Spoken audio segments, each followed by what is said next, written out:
O sol ainda não tinha nascido em Belo Horizonte, mas o despertador de Carlos já tocava, um som agudo que marcava o início de mais um dia de trabalho pesado. Aos 38 anos, seu corpo já sentiu o peso de 2 décadas misturando o cimento e assentando tijolos. Como pedreiro, ele construía casas para outras famílias, mas sentia que a sua própria vida estava estagnada, coberta pela poeira fina que nunca saía de suas roupas. Em casa, o amor de sua esposa, Marta, e o sorriso de seu filho de 8 anos, Lucas, eram seu refúgio. Mas esse refúgio também era a fonte de sua maior angústia. Ele olhava para as mãos calejadas e via a limitação de seus sonhos. Queria oferecer mais do que apenas o básico. Queria dar a Lucas as oportunidades que ele nunca teve. Mas o salário mal cobria as contas do mês. A situação inicial era honesta e dura, sem dramas exagerados. Eles não passavam fome, mas viviam em um equilíbrio precário. Uma doença inesperada ou um eletrodoméstico quebrado poderia desmoronar o frágil castelo de cartas financeiro que eles mantinham. A ideia de uma casa melhor, de férias na praia ou de uma faculdade para Lucas parecia pertencer a um universo paralelo, completamente inalcançável para sua realidade de operário. O catalisador verdadeiro veio em uma noite de terça-feira. Lucas se aproximou com um caderno, os olhos brilhando de curiosidade. "Pai, como um prédio tão alto não cai?" Carlos ficou em silêncio. Ele sabia como levantar uma parede, mas não sabia explicar a física por trás dela.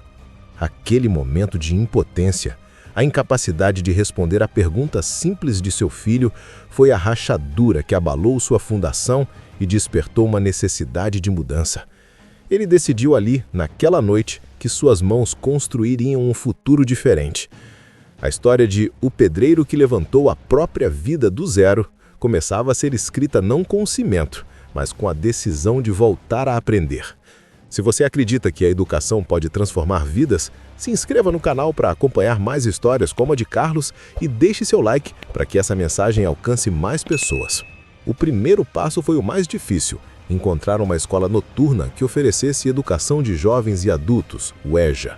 Ao entrar na secretaria para fazer sua matrícula, Carlos sentiu um calafrio. Ele, um homem feito, sentia-se um peixe fora d'água, cercado por jovens que poderiam ser seus filhos. A vergonha e o medo do fracasso eram como o cimento fresco, ameaçando prender seus pés no mesmo lugar de sempre. A reação de Marta foi um misto de apoio e preocupação. Ela admirava a coragem do marido, mas se perguntava de onde ele tiraria a energia. "Carlos, você já chega tão cansado, como vai aguentar a obra e a escola?" Contudo, ao ver a determinação inabalável em seus olhos, ela se tornou sua principal aliada, prometendo cuidar de tudo em casa para que ele pudesse se concentrar nesse novo e desafiador projeto de vida. A nova rotina era brutalmente exaustiva. Ele acordava às 5 da manhã, passava o dia sob o sol forte, levantando peso e respirando poeira. Chegava em casa, tomava um banho rápido, jantava em 15 minutos e corria para a escola. Mas aulas, a luta contra o sono era uma batalha constante. Conteúdos de português e matemática, esquecidos há 20 anos, pareciam um idioma estrangeiro, e a frustração batia forte. Apesar das dificuldades, pequenas vitórias começaram a aparecer, servindo como o aço que reforçava sua determinação. A primeira nota boa em uma prova de história, a satisfação de finalmente entender uma equação de 2º grau, o elogio de uma professora que notou seu esforço. Cada conquista, por menor que fosse, era um tijolo a mais na construção de sua autoconfiança, mostrando que o sacrifício valia a pena. Após 2 anos de noites mal dormidas e fins de semana dedicados aos livros, Carlos segurou o certificado de conclusão do ensino médio. A comemoração foi simples: um bolo e um refrigerante com Marta e Lucas. Para o mundo era apenas um papel. Para ele, era a fundação sólida, sobre a qual ele finalmente poderia começar a erguer algo muito maior. Um novo futuro, que ele mesmo iria projetar. Com o ensino médio completo, Carlos sabia que não podia parar. O próximo passo lógico em seu plano era um curso técnico em edificações. Era um investimento maior de tempo e dinheiro, exigindo que a família apertasse ainda mais o cinto. Eles cortaram todas as despesas supérfluas e a matrícula no curso foi paga com o suado dinheiro que Marta vinha guardando para uma pequena reforma na cozinha. Era um sacrifício compartilhado. As aulas do curso técnico mergulharam Carlos em um novo universo. Se antes ele apenas executava ordens, Agora ele aprendia o porquê por trás de cada procedimento. Resistência de materiais, leitura de plantas arquitetônicas, cálculos estruturais e planejamento de obras. Os desafios intelectuais eram imensos e muitas vezes ele se sentia o aluno mais lento da turma, lutando para conectar a teoria complexa com sua vasta experiência prática. Essa conexão, entretanto, tornou-se seu grande diferencial. Durante o dia, na obra, ele começou a enxergar o trabalho com outros olhos. Identificava falhas no processo, sugeria maneiras mais eficientes de usar os materiais e compreendia a importância das normas de segurança em um nível mais profundo. Seus colegas pedreiros lhe olhavam com uma mistura de estranheza e respeito, enquanto ele construía uma ponte sólida entre a prática e o conhecimento técnico. O sacrifício familiar se aprofundou. Para ajudar nas despesas do curso, Marta começou a pegar mais trabalhos de costura, muitas vezes virando à noite na máquina. Lucas, agora um pré-adolescente, entendia a ausência do pai em jogos de futebol e passeios, pois via o exemplo de dedicação em casa todas as noites. A jornada de Carlos uniu a família em um propósito comum, fortalecendo os laços através da adversidade e do sonho compartilhado.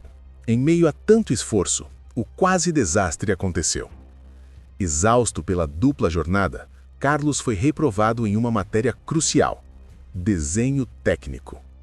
O peso do fracasso foi esmagador. Ele pensou em desistir, em aceitar que talvez estivesse sonhando alto demais. Aquele momento de dúvida testou os limites de sua resiliência. Histórias como essa nos mostram o poder da persistência. Comente aqui embaixo. Qual foi o maior desafio você já superou? A ideia de desistir durou pouco. Marta, com a sabedoria de quem o conhecia melhor que ninguém, sentou-se ao seu lado e disse: "Você não levantou tantas paredes para deixar uma matéria te derrubar agora. Estude de novo, você consegue." Com o apoio incondicional da família, Carlos reuniu suas forças, dedicou todas as horas vagas para estudar o conteúdo e, na prova de recuperação, conseguiu aprovação.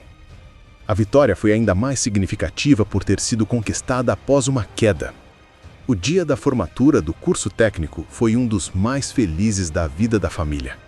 Ver Carlos, o pedreiro, vestindo a beca e segurando o diploma com um orgulho imenso, foi a recompensa por anos de sacrifício. Marta chorava de alegria e Lucas, agora um adolescente alto, abraçava o pai com uma admiração que palavras não poderiam descrever. Aquele diploma não era apenas um certificado, era o símbolo de uma vida reconstruída. A transição para o mercado de trabalho, no entanto, não foi imediata. Em algumas entrevistas, Carlos sentiu o preconceito por sua idade e por ter vindo do canteiro de obras. Alguns recrutadores duvidavam que um ex-pedreiro pudesse assumir uma função técnica. Mas o que eles viam como desvantagem era, na verdade, seu maior trunfo: a rara combinação de conhecimento prático profundo com a nova qualificação técnica que ele havia adquirido.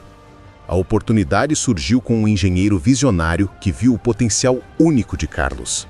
Ele foi contratado inicialmente como mestre de obras em um grande empreendimento. Pela primeira vez, ele não estava mais recebendo ordens, mas sim gerenciando equipes, lendo projetos complexos e garantindo a qualidade da construção. Seu salário dobrou e o alívio financeiro para a família foi imediato e transformador, permitindo que eles respirassem pela primeira vez em anos. A mudança em Carlos era visível. Sua postura estava mais ereta, seu olhar mais confiante. Ele trocou a colher de pedreiro pela prancheta de projetos, o capacete de operário pelo de supervisor. O respeito que ele conquistou no canteiro de obras não veio de um cargo, mas da trajetória de um homem que conhecia cada etapa da construção, do alicerce ao acabamento, porque ele mesmo havia vivido todas elas. Hoje, 10 anos depois de sua formatura, Carlos é um respeitado técnico de edificações, responsável por coordenar a segurança e a logística de obras complexas. O resultado de sua jornada é sustentável e real. Ele e Marta moram em uma casa confortável, comprada com o fruto de seu trabalho, em um bairro que antes ele só frequentava para trabalhar. Seu filho, Lucas, inspirado pelo exemplo do pai, está cursando o último ano de engenharia civil. A trajetória de Carlos se tornou uma inspiração silenciosa na comunidade. A personificação da história de o pedreiro que levantou a própria vida do zero. Um homem cansado da rotina pesada, que decide voltar a estudar à noite e surpreende toda a família anos depois, provando que a mudança é possível em qualquer idade. Sua vida é a prova de que a fundação mais importante não é a de concreto, mas a de conhecimento e determinação.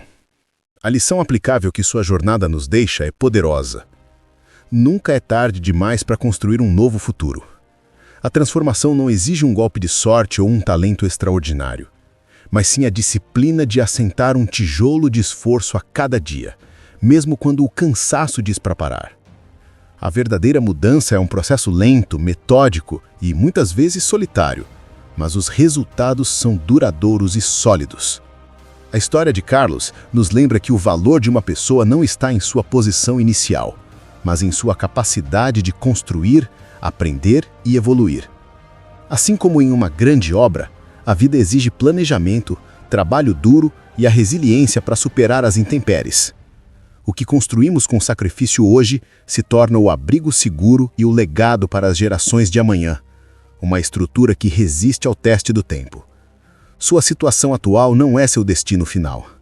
A vida que você deseja está em construção e as ferramentas estão nas suas mãos.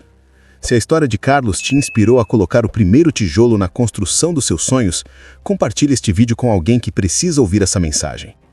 Juntos, podemos construir uma comunidade de pessoas que não têm medo de recomeçar e levantar suas próprias vidas do zero.